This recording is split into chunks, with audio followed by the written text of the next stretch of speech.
Knew this day would come, and with it, one last good lesson. There's an end to all things, kid. Good and bad. Sure, the best times seem small, the bad tend to linger, but the only permanent is eternity. I'm off to meet it. If you're lucky, someday you will too. For now, though, you've got road yet traveled and lives yet lived. I know you got hate in you. Most do. The trick is to use it instead of it using you. But you know this. Vengeance is a motivator, not the motive. I hoped to say these words to you one last time in person, but writing them down seems the safe bet with the prey we're tracking. Worst part about being a good guy?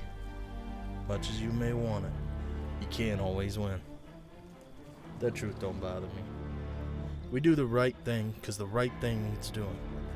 So when another does harm, cast their shadow upon you or your kin, you go ahead and hunt for the justice needed to answer any sins inflicted.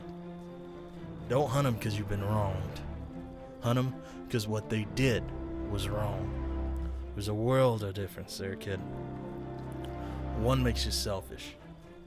The other makes you a hero. And I see a hero in you. And with this last good lesson, a gift. I know it feels right in your hand. It's weighed easy, it's trigger smooth. Use it as you will. I know you'll use it right. It's yours now, till the last flame dies and all words have been spoken. Until that time, safe journeys, straight aim, and good hunting. Here in Ward.